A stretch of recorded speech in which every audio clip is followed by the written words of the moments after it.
You've already rewritten it 3 times and your thumb is hovering over the send button, but something still feels wrong.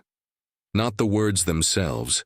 They're fine, technically accurate, convey the information, but they don't sound like you.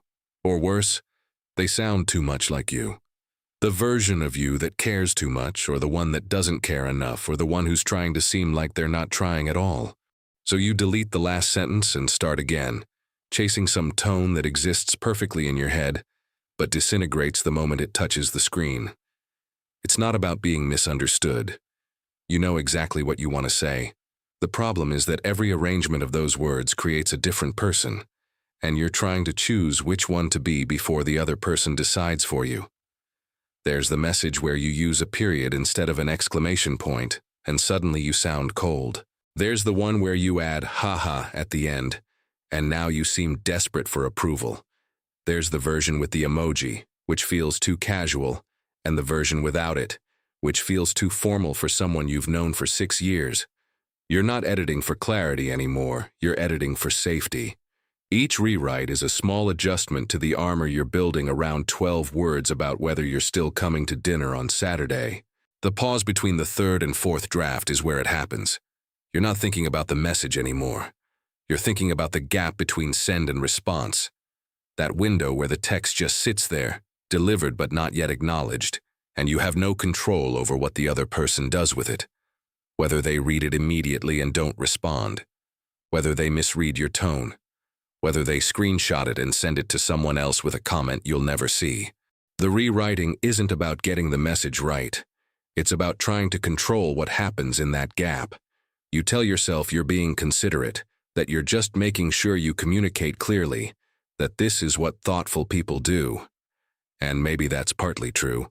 But then you notice you don't rewrite like this when you're texting your mom about what time you'll be home, or when you're asking your coworker a direct question about a spreadsheet. The rewriting only happens when something else is underneath the message. When you're trying to manage how someone sees you. When the text isn't just information.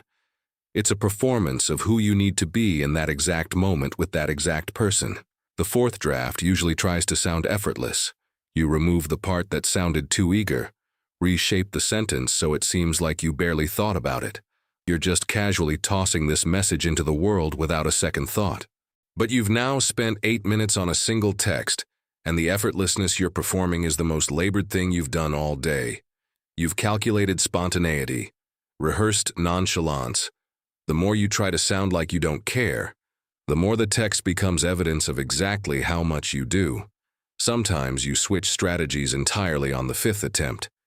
You go blunt, direct, no filler, just the information. This feels honest for about 12 seconds until you read it back and it sounds rude, or harsh, or like you're annoyed when you're not. So you soften it again, add back some warmth, but now it's swinging too far the other way, and you're trapped in this loop of overcorrection.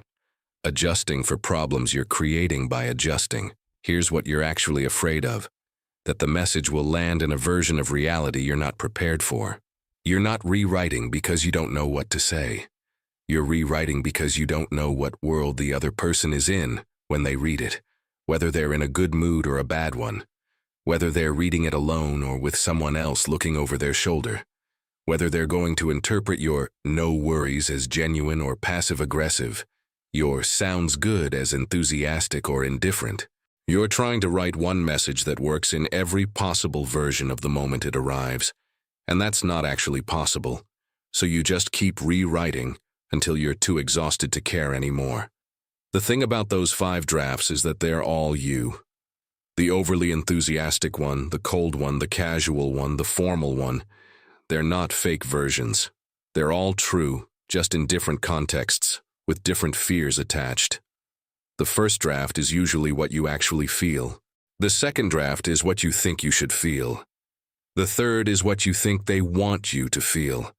By the fourth, you've lost track of what's real and what's performance, and by the fifth, you're not even writing to them anymore.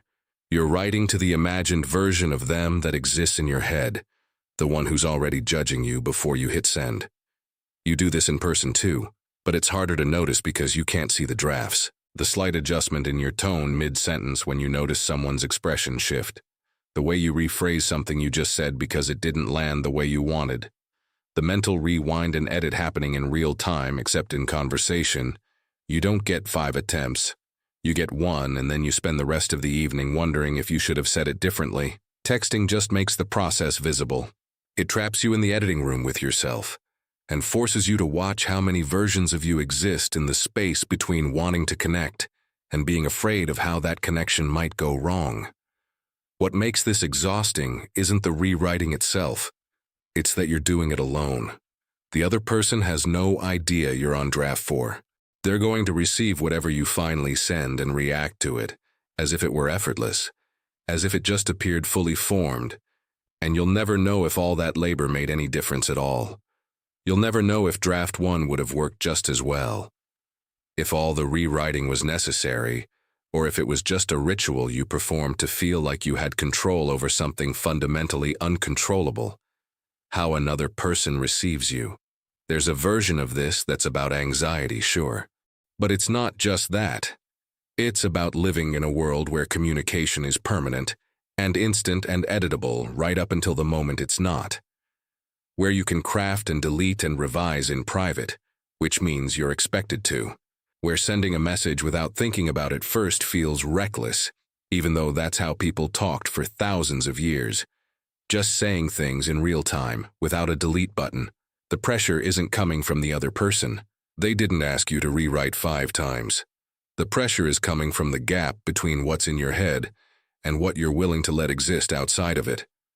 Every text is a tiny exposure, a little piece of your internal world made external, and once it's sent, you can't take it back or explain it or add context.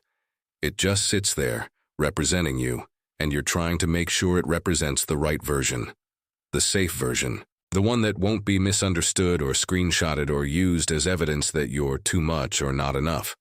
But here's the twist you didn't ask for. The rewriting isn't protecting you. It's just making the distance longer. Every draft you add is another layer between what you actually mean and what you finally say. By the time you hit send on version 5, the message is so sanded down, so carefully neutral, so optimized for not causing problems, that it barely means anything at all. You've made it safe, but you've also made it distant. The other person responds, sounds good, and you feel nothing, because nothing real was exchanged. You protected yourself right out of connection. And the worst part is you know this.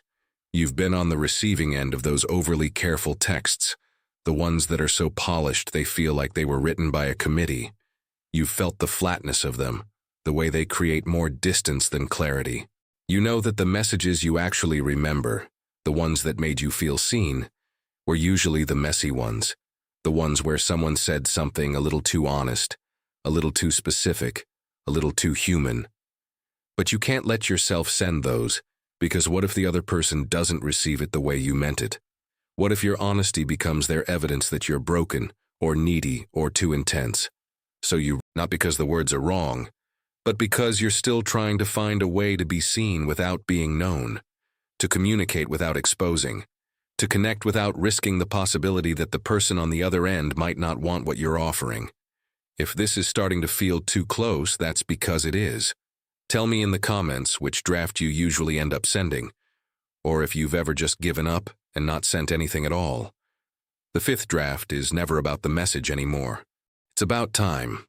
You've been staring at this text for so long that the words have stopped meaning anything. You could send sounds good, or that works for me, or perfect, see you then, and they'd all do the same job. But you've been in the editing room so long that you've lost perspective on what normal communication even looks like. So you just pick one, not because it's better, but because you're exhausted. You hit send and immediately lock your phone so you don't have to watch the delivered receipt turn into read. And then you wait. Not for a response, really. You wait to see if the version of reality you were afraid of appears, if they're short with you, if they take too long to respond, if their reply feels off in some way that confirms you should have gone with draft 3 instead.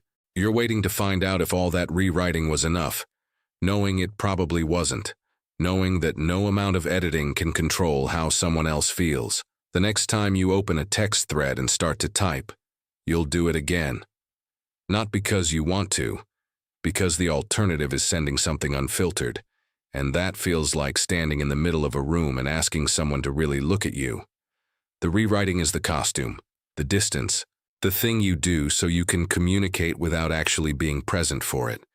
And it works, sort of.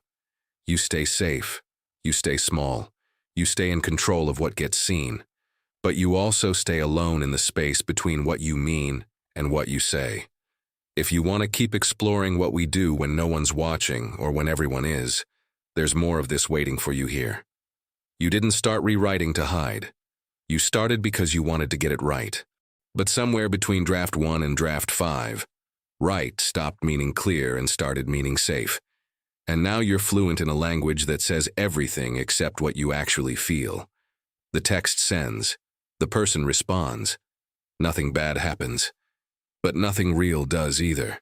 And you're left wondering if the thing you're protecting yourself from is the same thing you've been looking for all along.